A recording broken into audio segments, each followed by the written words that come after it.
How long does it take to heal a heart that's only ever known pain? In the shadow of the North Woods, as cold spring rain drums on the roof, a wild bobcat named Maddie arrives at the recovery center, battered, terrified, and out of hope. Every muscle screams for escape. Every glance is a challenge. No one can touch her. Some say trust is impossible after so much suffering. Others still believe in second chances. If you believe too, if stories of resilience and hope inspire you, give this video a like. And if you want to follow more journeys of healing, hit subscribe and join our community. Stay with us, because tonight you'll witness what happens when patience meets the wildest kind of fear, and why sometimes the bravest thing we can do is simply to wait. Maddie, once the queen of her territory, a wild bobcat built for stealth and strength, arrives at the center wrapped in a blanket stained with her own fear and blood. She's all bones and battle scars, every movement sharp and defensive, her golden eyes huge in the fluorescent gloom. The fur around her neck is matted and dull, her left ear split from a trap that never should have been set. The volunteers step back as she's carried in, one hand clutching the clipboard, the other trembling near the tranquilizer just in case. The kennel they set up for her is barely larger than a closet, but at least it's safe, or so they tell themselves. Maddie doesn't believe in safety. The first time someone tries to feed her, a young woman in scrubs, voice high and soothing, Maddie launches herself at the wire, hissing, her claws raking air. She flattens against the darkest corner, pressed into the cold wall, not daring to blink. Every shadow is an enemy. Every movement might be the last. For days, she won't eat. The venison they place in the back of the kennel grows cold, untouched. Sometimes, late at night, staff tiptoe past and see her pacing, eyes glittering, refusing to rest. She lashes out with snarls and slaps at anything that dares come close. A gloved hand, a water dish, even her own tail if it twitches unexpectedly. It's like she's fighting the very world. Out in the main office, the staff gather around the coffee pot, voices low, faces drawn. She's not adapting, someone mutters. We can't force her to trust us. Another shakes her head, glancing at the intake report. Caught in an illegal fur trap, 4 days before rescue, multiple wounds, severe stress response. The words hang heavy. In Minnesota, the wildlife laws are strict, but enforcement is luck of the draw. Maddie is the unlucky proof. Even the center's director, a woman who's nursed hawks and foxes back from death, wonders aloud, maybe it's kinder to let her go. Euthanasia might be the only humane choice. The word echoes through the hallways, a cold draft no one wants to acknowledge. But outside the kennel, time stretches on. Each morning, the same routine. Rain slants against the building, puddles forming by the back door. And Maddie curls tighter in her corner. Sometimes the wind picks up, and the lights flicker. At those moments, she flinches so hard she bruises herself against the bars. Her breathing turns ragged, chest heaving, as if the air itself is a threat. The animal care team documents every outburst. Scratches on the metal, shredded bedding, blood on the tips of her paws from relentless pacing. But no one can document what it's doing to her inside. There are flashes, though, brief glimpses of the cat she once was. One evening, as a storm rolls in, thunder booming over the pines, Maddie stops her endless circling and looks up, just for a second. Her gaze meets that of a night shift staffer, an old man who's seen more wounded creatures than he can count. He doesn't move, just stands quietly, watching her through the mesh. For a heartbeat, Maddie's eyes soften, but then the lightning cracks, and she's gone. Just a shadow behind steel. Back in the staff room, frustration simmers. We can't keep doing this to her, the director says, pinching the bridge of her nose. She's going to break herself apart. Yet no one wants to give the final order. Even the youngest intern, just weeks on the job, argues she deserves a chance. She's a fighter. On the fifth day, a new face appears, a quiet man with a book tucked under his arm, his name tag reading Eli Parker. He doesn't approach the kennel right away. Instead, he sits on a folding chair just out of reach, letting the rain soak his boots, reading aloud in a low, steady voice. Maddie watches him, eyes narrowed, uncertain. He doesn't look at her directly, just reads. For the first time, the tension in the room changes, a thread of calm winding through the fear. Still, every night ends the same. Maddie alone, refusing food, wounds healing slowly, but spirit fading. The staff document it all, noting the small decline, her weight, her appetite, the lifeless way her tail flicks. It's a waiting game, and no one knows how long she can hold out. Outside, the rain never seems to stop, and inside, Maddie's world shrinks to a cage, a dark corner, and the ghosts of her past. Yet even as the staff whisper about last chances, something in the Bobcat refuses to surrender. And in the hallways, the question hangs. Can any living thing learn to trust again after being broken so many times? Or is hope just another trap, waiting to snap shut? The staff log the final note for the night. Subject highly agitated. No progress. Reevaluate treatment plan.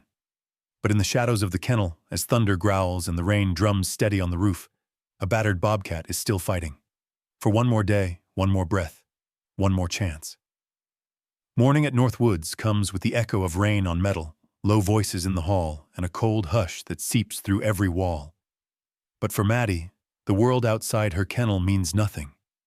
She exists in a tunnel of anxiety, never sleeping for more than a few minutes, fur bristling at every sound.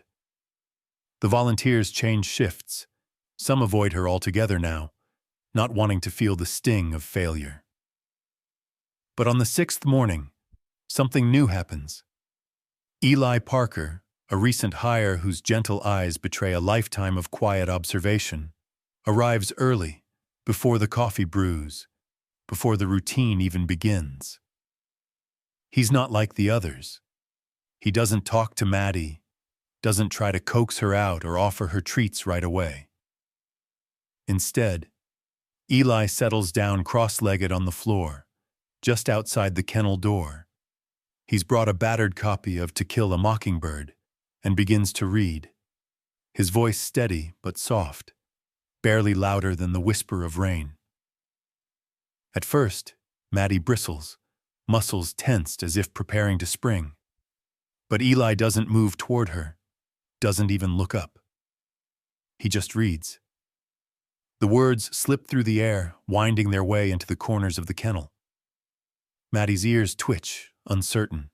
She growls low in her throat, but the human remains unbothered, flipping pages with slow, deliberate care. Hours pass this way, day after day. Eli becomes a fixture in the hallway, the only constant in the blur of rotating staff and daily routine. The other volunteers shake their heads. "You're wasting your time, man," one jokes. But there's no malice in it, just a kind of resignation. Maddie's case, they believe, is hopeless. Eli ignores their advice undeterred. He arrives every day with a new book, sometimes sitting in silence for long stretches, sometimes humming under his breath. He lets Maddie get used to the sound of his voice, the cadence of his breathing, the scent of his jacket. On the third day of this silent vigil, Maddie's responses shift almost imperceptibly. She doesn't lunge when Eli approaches the kennel. She doesn't flatten herself quite as tightly into the corner.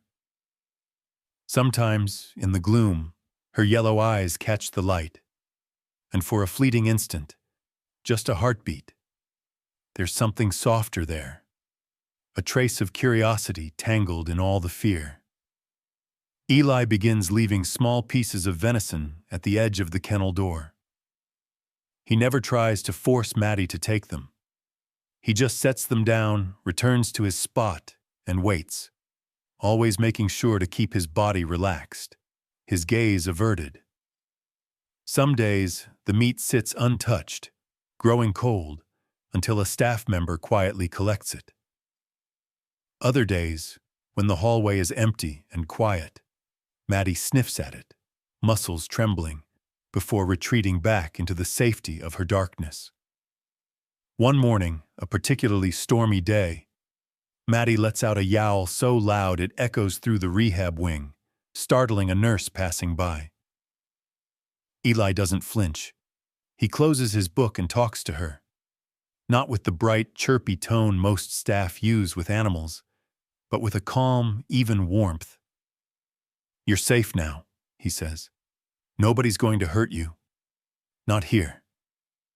His voice is low, almost a whisper, as if the words are meant for both of them. The days blur into one another, but with each one, the atmosphere around Maddie's kennel begins to shift. The staff notice she no longer strikes out at the food dish quite so violently. She still hides when someone new enters the room, but her panic isn't as raw, as absolute. Eli's presence becomes a quiet comfort, a daily ritual neither of them are willing to break. Still, progress is slow. Some evenings, Eli lingers after his shift, reading in the fading light as rain pounds the roof. Maddie watches from her shadowed corner, her tail flicking, her body still tense. It's not trust, not yet. But it is something new, something closer to hope than she's felt in months. One night, the center's director stands by Eli as he reads, her arms folded tight against the chill. "Most people would have given up by now," she says, half smiling. Eli shrugs, never taking his eyes off the page.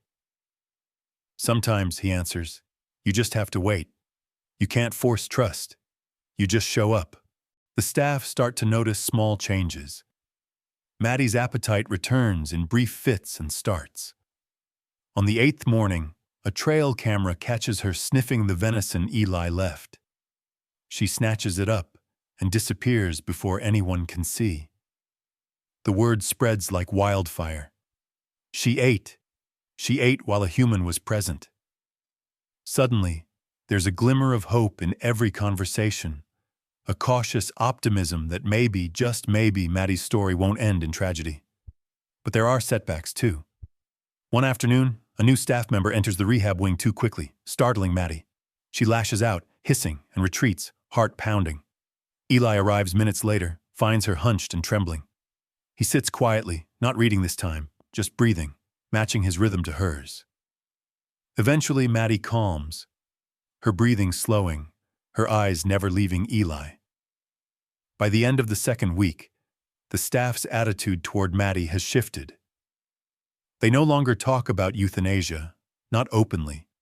The conversation turns to patience, to resilience, to the mysterious, delicate process of healing. Eli's quiet presence has started a ripple effect, not just for Maddie, but for the entire center. And yet, the question lingers in every mind. Is patience enough to heal a heart this broken? Or is there still a limit, an edge that cannot be crossed? Only time, and the steady, unwavering presence of a quiet watcher, will tell. The rain had finally begun to ease, giving way to a washed-out morning full of drifting mist and birdsong beyond the tall, wire mesh windows of the Northwoods Wildlife Recovery Center. Eli arrived early, as always, his boots muddy, his breath visible in the cold air. He stopped at the front desk for the logbook, nodded at the night nurse, and headed straight for Maddie's kennel. Every morning was the same, yet each day brought the possibility, however small, of something new. Inside, the Bobcat's world was still small and haunted, a patchwork of darkness and uncertainty. But after weeks of Eli's steady presence, something was shifting. Maddie no longer pressed herself flat against the back wall. She watched Eli as he entered the hall, sometimes tracking him with a slow, suspicious gaze. There were moments now when she even stood upright, ears forward, testing the air for the scent of venison or the soft cadence of his voice. On this particular morning, Eli brought a new routine. After reading quietly for a while, he pulled a small piece of venison from his lunchbox and placed it by the kennel's edge, never looking directly at Maddie. As usual, she kept her distance, eyes wary, body tense. Eli returned to his book and waited, patient as stone. But something in the air felt different, charged, expectant. Maybe it was the sunlight streaming through the window for the first time in days, or maybe the gentle hush that settled over the room. Whatever it was, Maddie began to inch forward, one slow paw at a time. Her nose twitched, catching the scent. She froze, eyes locked on Eli. He didn't move, he barely breathed. The silence stretched. Then, with one sudden motion, Maddie darted forward, grabbed the venison, and vanished back into the shadows. Eli smiled quietly, heart pounding. He didn't say a word, just logged the moment in his notebook. A small victory in a long war. Later, he told the staff. And for the first time, there were genuine grins instead of forced optimism. The change was real, if fragile. That afternoon, a new element entered the routine. Daisy, the center's therapy dog, padded down the hallway with her handler in tow. Daisy was a golden retriever with wise eyes and a tail that wagged like a metronome. She'd been trained for years to calm anxious animals and people alike, her calm presence working like gentle magic.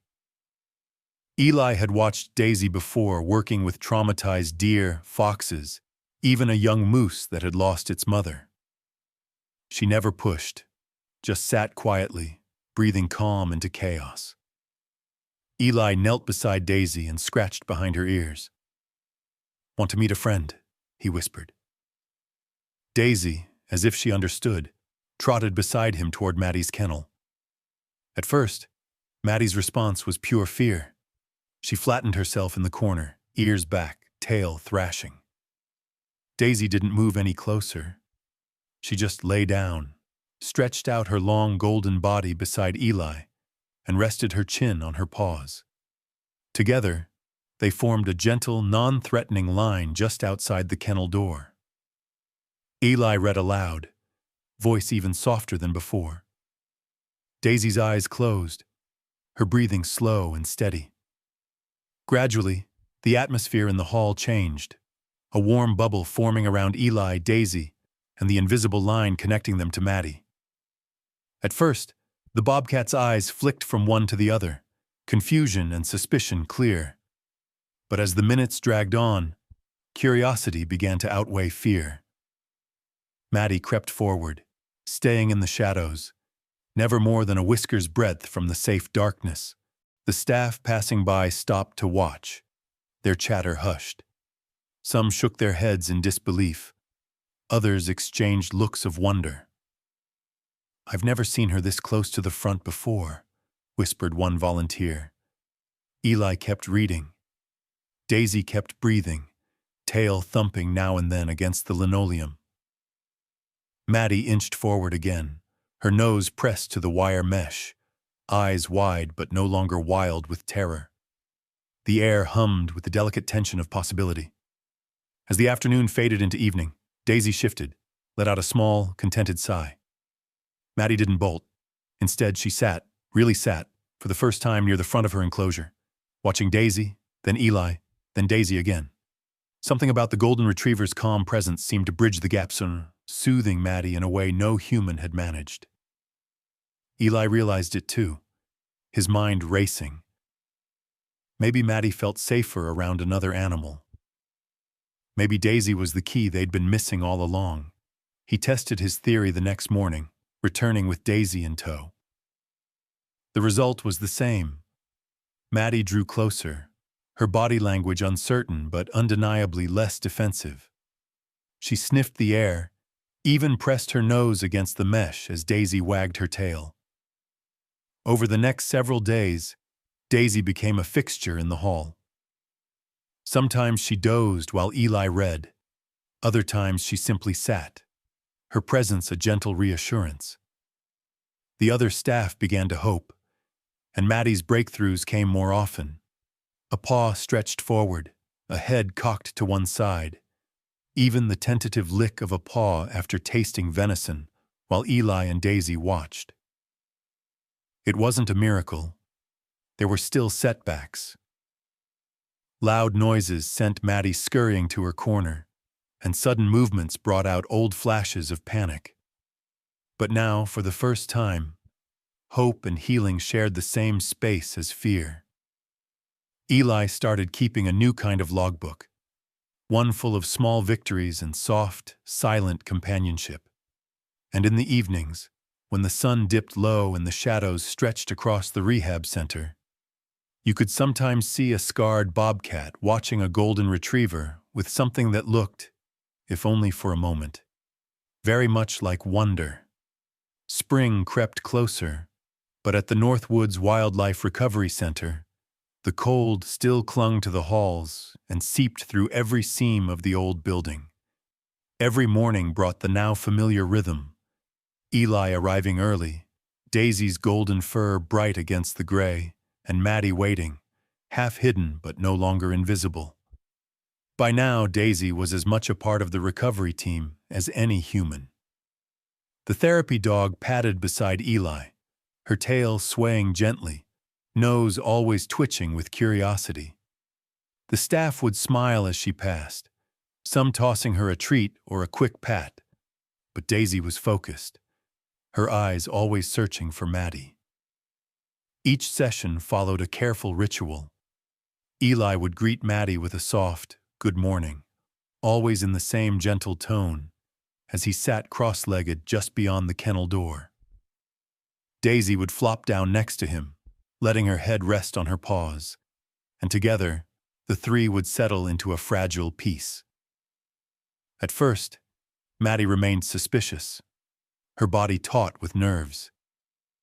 Even Daisy's calm could not immediately erase the years of fear and pain. But the pattern was unbroken. Eli would read, his voice steady, the cadence of his words blending with Daisy's slow, even breathing. Sometimes Daisy would snore softly, or thump her tail against the tile in a lazy, contented rhythm. It was during these long, quiet afternoons that the walls began to crack. With Daisy and Eli always in the same place, with no sudden movements, Maddie's brain slowly rewired. She started associating their presence, not with danger but with safety, with venison treats left by the door, with calm voices, with the warm, familiar scent of dog and human. Some days, Maddie would edge closer to the front, her green eyes locked on Daisy's golden shape. Other times, she'd simply sit, chest heaving, caught in a battle between hope and old habits. But each time she braved the front of her kennel, Daisy would offer her a soft, encouraging gaze, her tongue lolling in an easy, friendly pant. Eli would keep reading, always careful not to break the spell. The staff began to notice. They gathered, hushed and hopeful, just around the corner, peeking in to watch Maddie stretch forward, muscles trembling, to sniff Daisy through the mesh. They watched as Eli would occasionally pause, setting his book aside and speaking to Maddie about the world outside. The rustle of leaves, the taste of fresh snow, the sound of chickadees returning to the woods. His words were like a promise, a reminder that life could be more than fear. It was a Wednesday when the breakthrough came. The morning was unusually warm, the snow outside finally giving way to mud and tiny green shoots. Eli arrived with a new book and a special treat, a bit of fresh fish, Daisy's favorite, and, as it turned out, something Maddie had never tasted. The session began, as always, with Eli reading, Daisy dozing, and Maddie pacing her routine. But this time, something in the air was different. A hush fell, heavy and expectant. Maddie crept forward, drawn by the scent of the fish. She pressed her nose against the mesh, her eyes flicking from Daisy to Eli and back again. Eli didn't move. He just set the fish inside, close to the door, and resumed reading. Daisy, sensing the tension, lifted her head and gave a gentle, encouraging bark. Just once. And then, for the first time, Maddie dared to reach through the bars, pulling the fish toward her with a tentative paw. She didn't run. She didn't hide. She ate slowly, never breaking eye contact with Daisy. The staff, peering in, held their breath. When the food was gone, Eli did something he'd never tried before. He set the book down and spoke directly to Maddie, voice soft but clear. "You're doing good, girl. You're safe." He inched his hand forward, palm open, never forcing the moment. Maddie froze, her whole body shivering. For a long moment, no one moved. Then, in a single trembling gesture, Maddie pressed her cheek against the bars, just for a second, allowing Eli's fingertips to graze her fur. Her body trembled like a leaf in the wind. But she didn't run. Daisy let out a soft whine of encouragement, wagging her tail so hard her whole body wiggled. Eli's eyes shone, but he didn't celebrate. Didn't break the moment's fragile spell. He just sat, letting Maddie decide what came next. From that day forward, the world changed. Maddie began to associate Eli's voice and Daisy's warm fur with peace instead of pain. She greeted them at the door now, her eyes brighter, her movements less frantic. Sometimes, when the door opened and the staff came in to clean or deliver food, she would look not for an escape, but for Eli and Daisy, for the ones who had shown her patience and kindness. But healing is never a straight line. Some days, loud noises or unfamiliar faces would send Maddie back to her corner, her body tight with old panic. The staff knew to leave her be, to let Eli and Daisy work their quiet magic. Even the skeptical director, who had once whispered about mercy and euthanasia, now watched with cautious hope, writing new protocols about animal-assisted recovery. As days turned into weeks, the three formed a strange, silent family, a wild bobcat, a gentle dog, and a quiet man with a voice like spring rain. And in those hours, when the only sounds were a soft page turning or Daisy's breathing, Maddie learned that sometimes trust doesn't come all at once. Sometimes it grows, one slow heartbeat at a time, in the company of friends who refuse to give up. As the days stretched and the Minnesota spring finally shook off the last dusting of snow, the world around the Northwoods Wildlife Recovery Center came alive. The staff swapped snow boots for raincoats. Wild geese called overhead. Patches of sunlight spilled into the rehab hall, reaching all the way to Maddie's kennel door. But the biggest change wasn't in the weather. It was in Maddie herself. After weeks of steady progress, Eli and Daisy were no longer just part of her routine. They had become her anchor in a world that still felt foreign and uncertain. The quiet presence of the gentle man and his golden companion had worked a subtle magic, teaching Maddie to recognize safety by sound and scent. Now her eyes tracked their arrival each morning. Her tail swished with a hesitant flicker of anticipation. With this foundation, the staff decided to try something new. It was time for Maddie to graduate to the next stage, a larger enclosure, one that mimicked the wild much more closely. The new space was 3 times the size of her old kennel, with small trees, rocks to climb, soft earth to dig, and most important of all, no roof above her. For the first time in months, she could see open sky. The move was tense.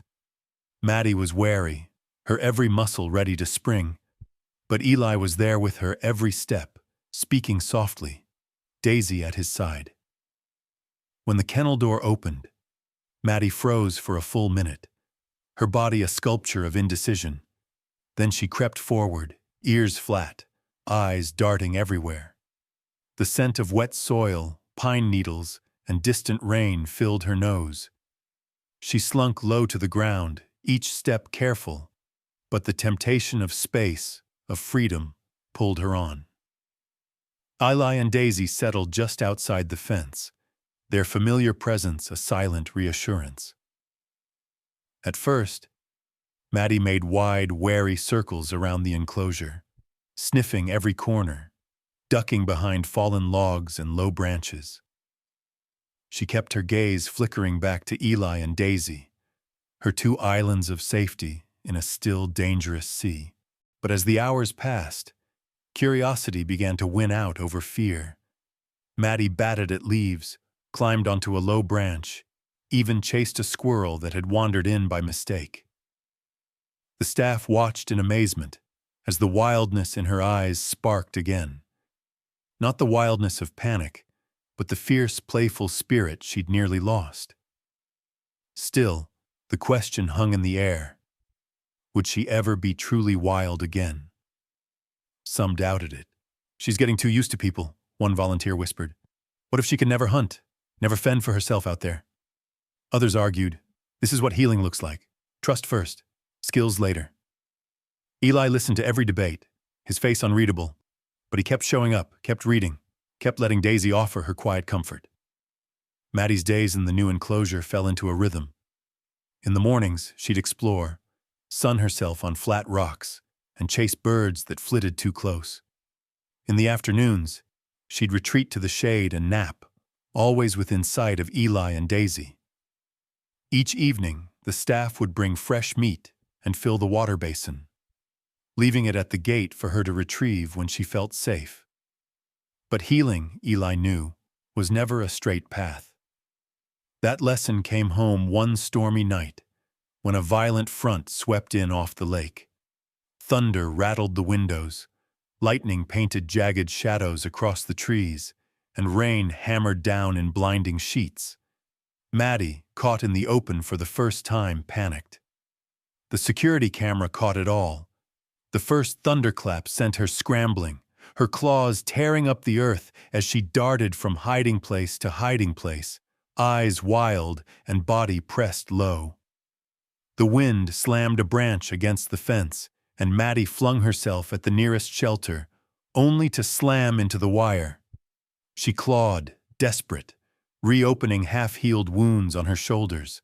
Her terrified yowls echoed into the storm. Inside the center, Eli heard the commotion over the monitor. Without hesitation, he threw on his raincoat and boots and raced through the torrent, Daisy at his heels. The path was slick, water pooling everywhere. By the time he reached Maddie's enclosure, the scene was chaos. Maddie, bloodied and panting, cowering in the farthest corner, eyes enormous with terror. Eli didn't pause. He crouched beside the fence, calling her name softly, his voice steady even as the rain soaked him through. Daisy pressed herself against the wire, whining, tail low but wagging in anxious encouragement. For long, breathless moments it seemed hopeless. Maddie shrank from their voices, eyes glassy, flanks heaving. But Eli and Daisy stayed, refusing to leave her alone in the dark. Eli began to hum softly, his voice barely audible over the storm, repeating the same phrase he'd said from the very first day. "You're safe, Maddie. We're here." Slowly, the panic faded. Maddie's breathing slowed. She crept closer to the fence, drawn by Daisy's unwavering presence. At last, exhausted, she collapsed beside the wire, eyes never leaving Eli's face.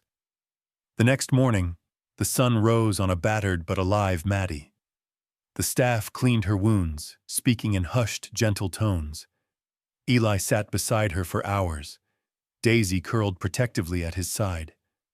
The crisis had left new scars, but it had also forged a deeper bond, proof that sometimes the wildest heart can still reach out for help when the storm is darkest.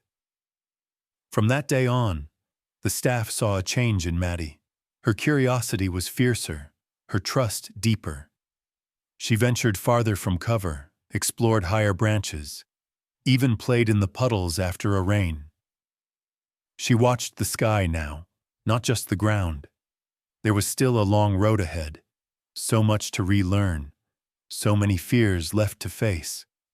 But Maddie had survived the storm, and in the silence after thunder, hope echoed louder than ever before.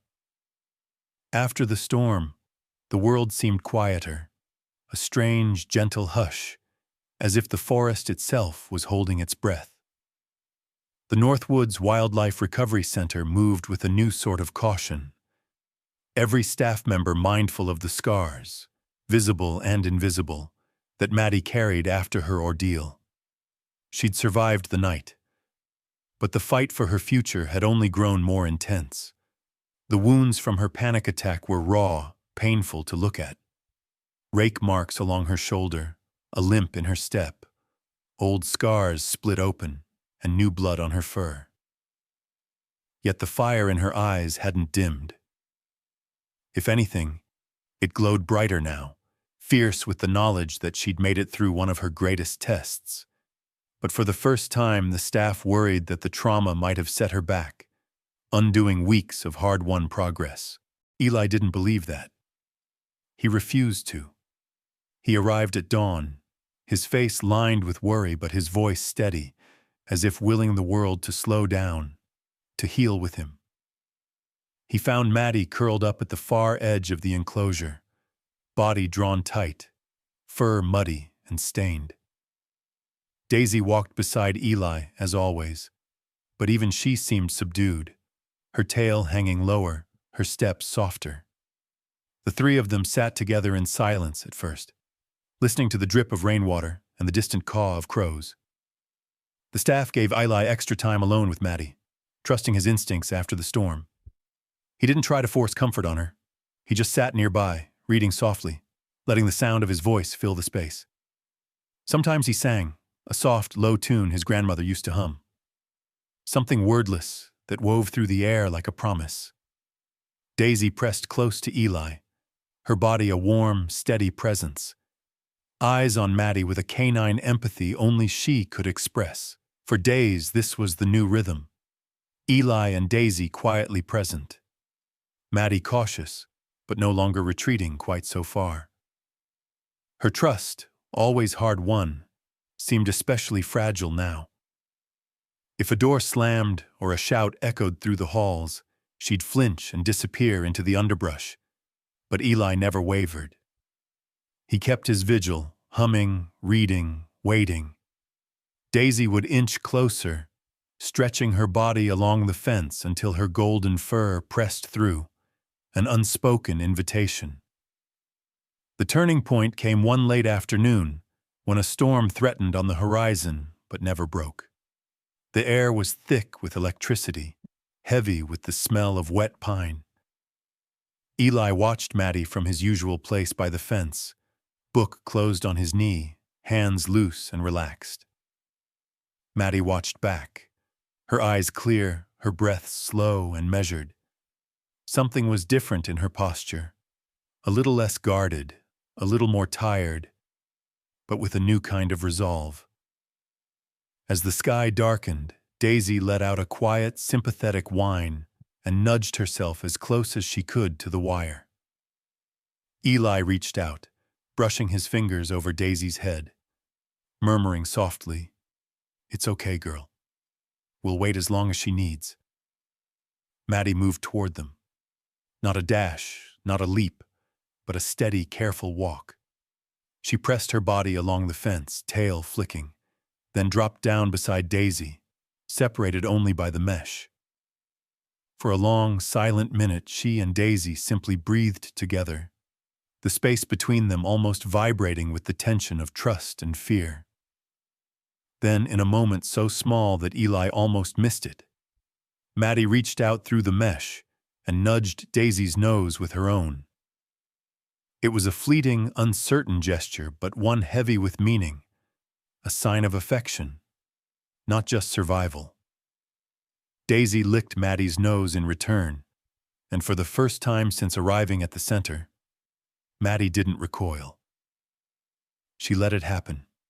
She allowed herself that small, healing connection. Eli's heart soared, but he kept still, not wanting to shatter the delicate peace.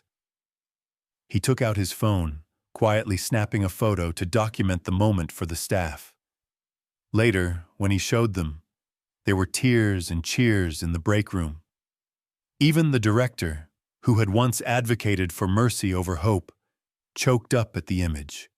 A wounded bobcat, finally reaching out for comfort, and a golden dog who never gave up. After that day, Maddie's recovery gathered momentum. She limped less, ate more, and began to sleep stretched out in the open rather than curled tight in a corner. Daisy spent more time pressed against the fence, often napping with her back to Maddie so the bobcat could watch her in peace. Sometimes Maddie would mimic Daisy's posture, head resting on paws, eyes half-lidded, the echo of a purr rumbling from her chest. Eli took notes for the center, documenting the changes, large and small. He made it clear that it was Maddie's courage and Daisy's patient companionship that made all the difference. Sometimes, he wrote, healing isn't about what we do, but about how willing we are to wait, to be present, and to trust that broken things can find their way back. Other staff began to believe in Maddie's future. The director pushed for more animal-assisted therapy throughout the center, hoping to bring Daisy's magic to other trauma cases. Visitors came and went, but everyone knew to respect the quiet sanctuary around Maddie's enclosure. It was a place of second chances, a living lesson in patience, gentleness, and the power of showing up day after day, even when hope seemed thin. As summer edged closer and the forest turned lush and green, Maddie grew bolder. She'd approach the fence whenever Eli and Daisy arrived, pressing her face against the mesh, eyes bright with expectation. Sometimes, if the wind was just right, she'd roll onto her back, paws in the air, trusting the world for one unguarded moment. And in the hush of those afternoons, Eli understood what few people ever do. That the wildest thing any of us can do is trust, and the bravest thing is to love again, even after pain. Summer crept quietly across Minnesota, painting the forest in deep, lush green. Sunlight dappled the soft earth. Birdsong drifted in on warm breezes. And for the first time since arriving at North Woods, Maddie found herself restless for reasons that had nothing to do with fear. Each morning, her eyes lingered on the tree line beyond the enclosure. Her muscles twitched with a familiar old hunger, the urge to move, to hunt, to belong to the wild places she remembered in her bones. The staff noticed the changes first. Maddie ate well, slept sprawled in the open, and showed a new intensity in her movements. Her wounds, inside and out, were healing. The scars would always remain, but now she wore them with a kind of pride. Daisy sensed the shift, too, becoming a little more reserved, careful not to crowd Maddie's space. The old rhythm of comfort and closeness remained, but now it pulsed with something more complicated: anticipation, uncertainty, and a quiet ache that comes with knowing goodbye is closer than anyone wants to admit. Eli kept coming, but his visits had changed. He still sat by the fence, still read aloud, but sometimes he would stop and watch as Maddie stalked imaginary prey through the underbrush or leapt onto a branch to survey her kingdom. There were moments when Eli caught her watching him with a look that was almost regal, an unspoken reminder that she was wild first and always. Some days, as he left the enclosure, he'd whisper, "One day soon, you won't need us anymore, Maddie." the words caught in his throat, bittersweet. To help prepare Maddie for the wild, Eli and the rehab team introduced new challenges to her enclosure. They brought in prey puzzles, boxes filled with treats that mimicked the movements and sounds of small animals, designed to sharpen her hunting instincts. The first time Maddie eyed the contraption with suspicion, tail twitching as she circled, Eli watched from a distance, heart in his throat. As she crept closer, sniffed, then pounced with lightning speed.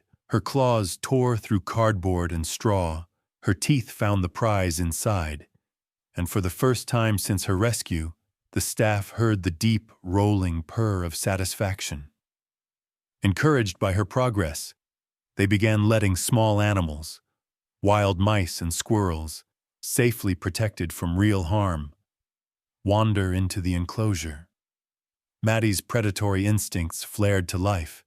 She crouched low, muscles coiled, eyes locked on her target. Sometimes she'd leap and chase only to stop short, confused by the new rules.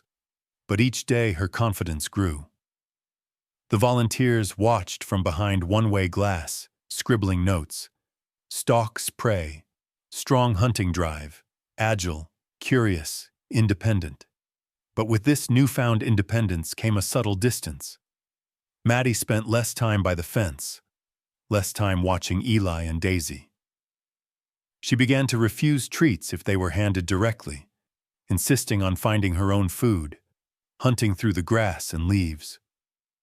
At first, Eli felt a pang of loss, but he forced himself to celebrate. This was what they had worked for, a bobcat returning to herself. Then came the setback. One morning, a new rehab specialist arrived, a woman named Dr. Harper, brought in to evaluate Maddie's readiness for release. Dr. Harper was precise and unsentimental. She watched Maddie hunt, watched her ignore the humans at the fence, and finally said, "She's doing well, but she needs to prove she's not dependent on people or on Daisy. If she can't separate, she can't be released." The words stung more than Eli expected. That evening, he lingered by the enclosure long after the others had left, Daisy pressed close at his side. Maddie sat at the far end, silent, eyes shining in the dusk. "They're right, you know," Eli murmured. "You can't go home if you're still looking for us. You have to choose the wild, Maddie." His voice trembled. Daisy whined softly, as if in agreement, as if she too understood the ache of letting go. Over the next days, Maddie became more withdrawn. She refused to come when Eli called. She ignored Daisy, turning her back on the golden retriever who'd once been her anchor. Eli worried she was regressing, that the trauma of her past or the fear of the unknown was pulling her backward. The staff debated. Some argued it was a sign she was ready. Others feared it was evidence of deeper damage. But what none of them saw was the quiet storm inside Maddie.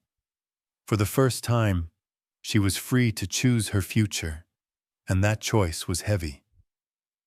Some nights she prowled the edge of her enclosure, pacing the fence until her paws ached, drawn to the moonlit woods beyond.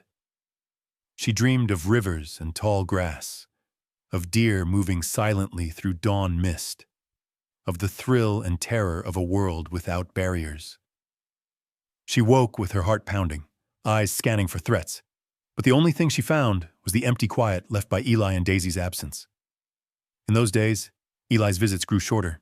He read less, watched more, and left treats at the gate instead of by hand. Daisy stayed back, lying quietly at his feet, watching Maddie with a sad, wise gaze. The separation was painful for all of them, a necessary wound in the long journey back to the wild.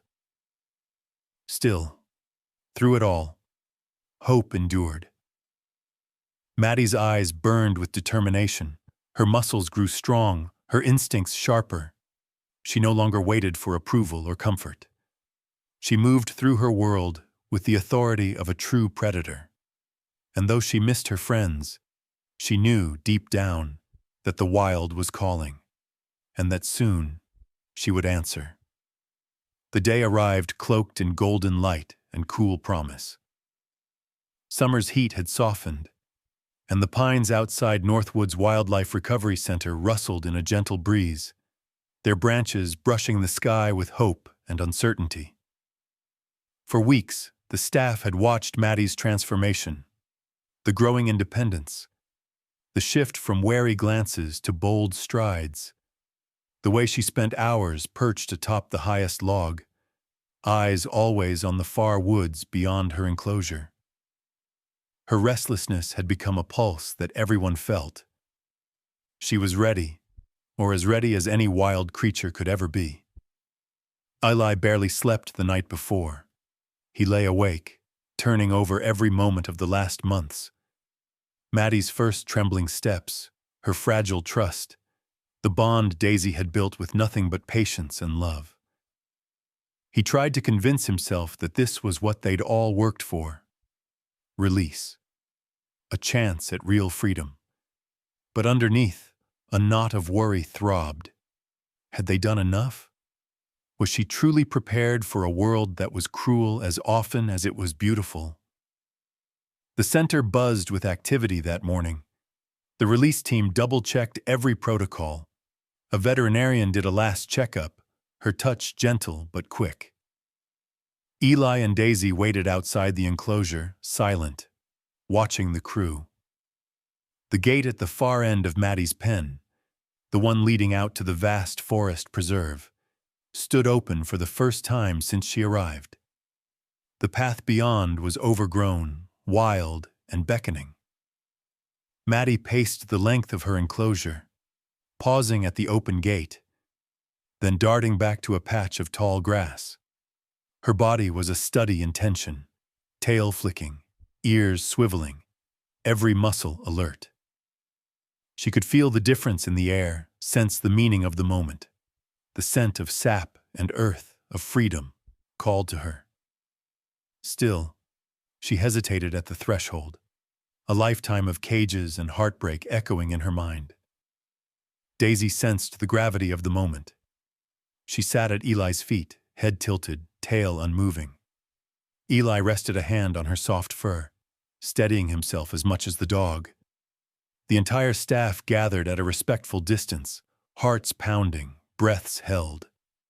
This was the culmination of months of work, of patience, fear, small victories, and heartbreaking setbacks. Maddie crept closer to the open gate, nose twitching. Sunlight dappled her back. The wind carried the scent of deer, water, other bobcats. She paused, glancing over her shoulder. For a heartbeat, the world went still. In her gaze, Eli saw everything.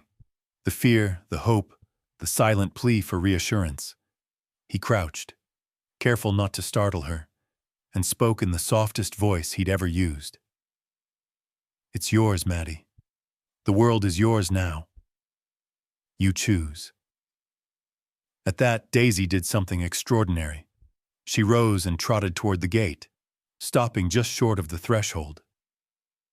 She looked back at Maddie, then barked once, softly, her tail wagging in encouragement.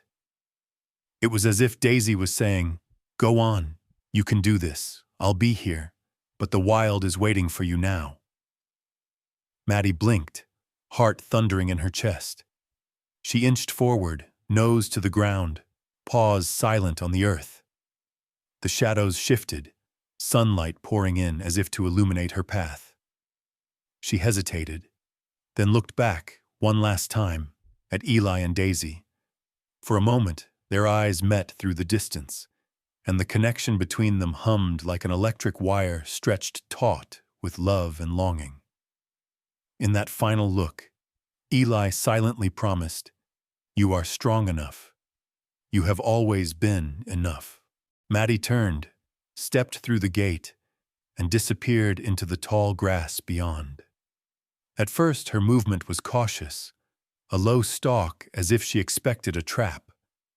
But as the wind lifted, carrying the scent of freedom, she straightened, broke into a loping trot, and then, suddenly, joyfully, bolted into the trees. Her spotted fur flashed in and out of sight among the pines, until finally she was nothing but a memory, a shimmer of hope fading into the endless green. For a long time no one moved. Eli knelt, tears streaking his cheeks. Daisy pressed close, her head in his lap.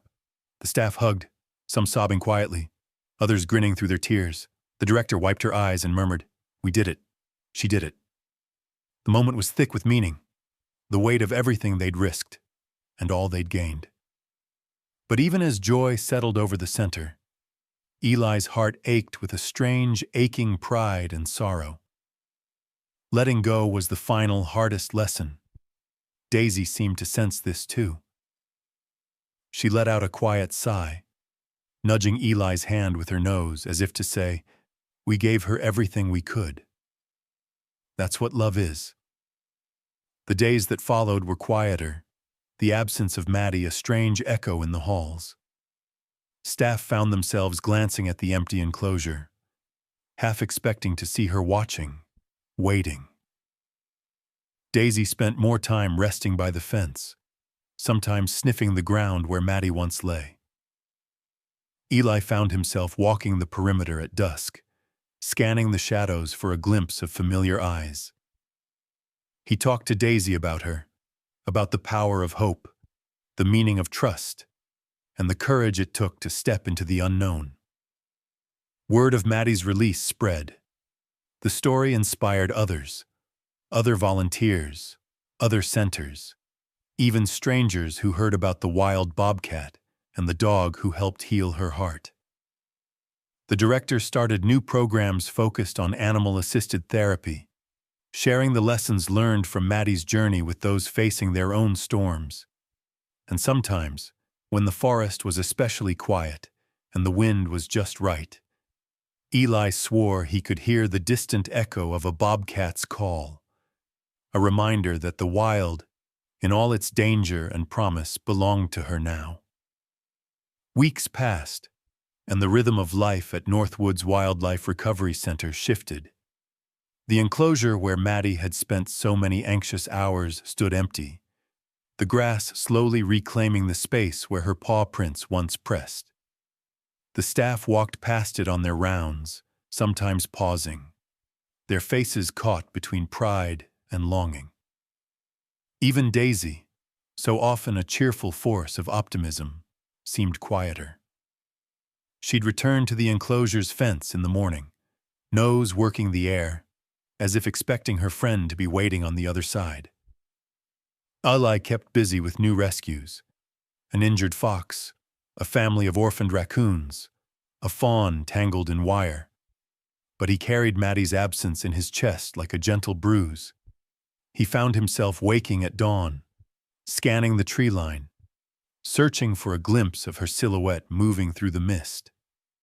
Sometimes he'd find a tuft of fur caught on a branch near the outer preserve, and he'd imagine it was hers, proof she was still alive, still wild, still writing her own story. Then, late one evening, as the sun spilled gold through the pine needles, the trail cameras along the edge of the preserve captured a series of grainy images. There, caught in motion, was a bobcat, sleek, muscled, scars faint but visible, eyes sharp and confident. Maddie. She was healthy. She was hunting. In one frame, she leapt for a squirrel. In another, she paused to drink from a stream, whiskers trembling with alertness. Eli and the staff gathered around the monitor, joy swelling through the room. There were cheers, high fives, and a rush of grateful tears. The news spread quickly, lifting spirits all over the center. Maddie's story became a touchstone, a symbol of what could happen when patience, trust, and compassion worked together.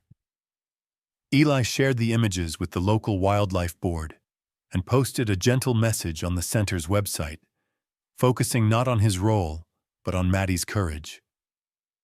"She is out there now," he wrote, "a testament to the wild spirit that endures, and to the quiet power of waiting and believing." He told Maddie's story to anyone who asked, but always with humility. He made sure to shine a light on Daisy, whose presence had broken through Maddie's fortress of fear. He described the long, slow hours, the days of doubt, the setbacks, and small miracles. Sometimes, he'd say, healing isn't a straight line. It's a spiral, sometimes moving forward, sometimes circling back, but always finding its way. The story changed the center. The director, deeply moved by what she had witnessed, established new protocols for animal-assisted therapy. Daisy became the model for a fresh approach, pairing traumatized animals with calm, patient companions, both canine and human.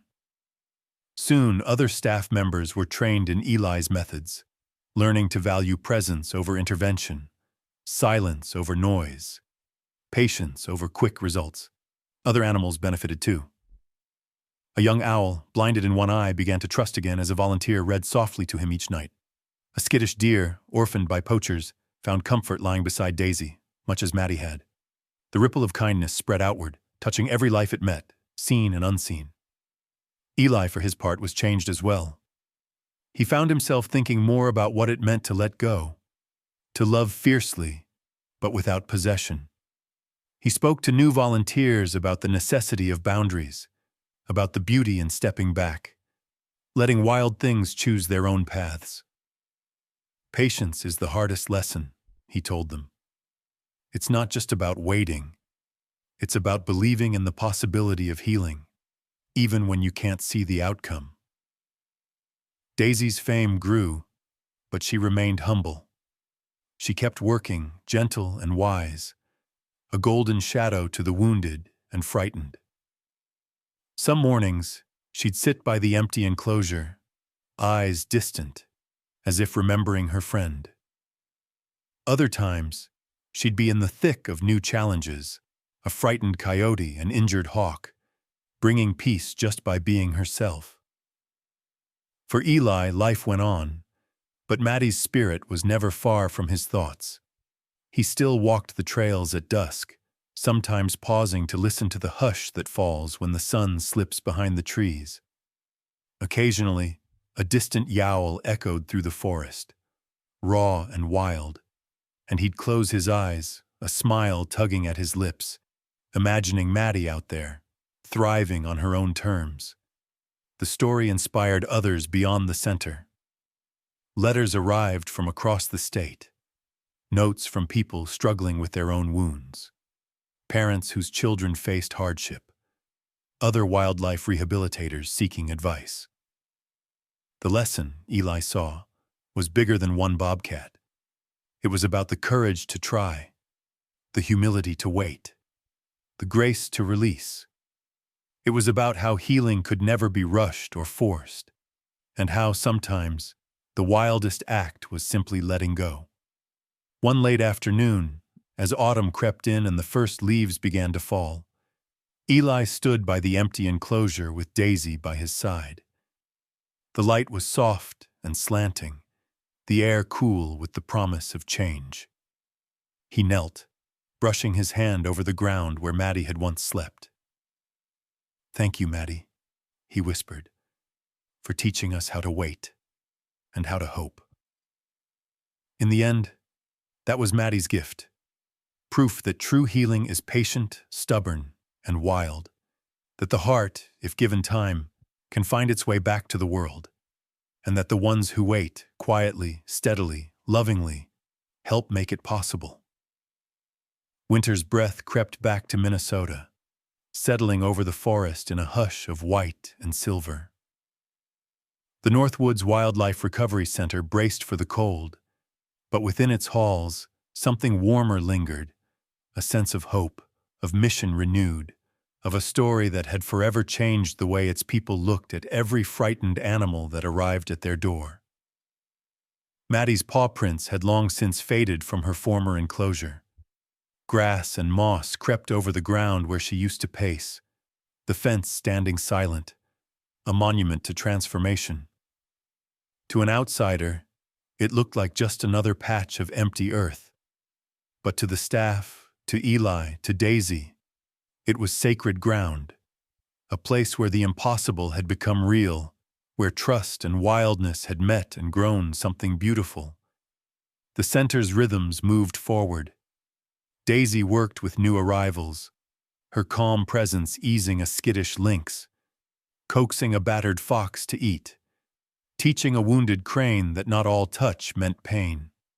Her reputation and Maddie's story brought volunteers and donors from far and wide. People wanted to see the place where a broken bobcat had been given the time and the choice to heal.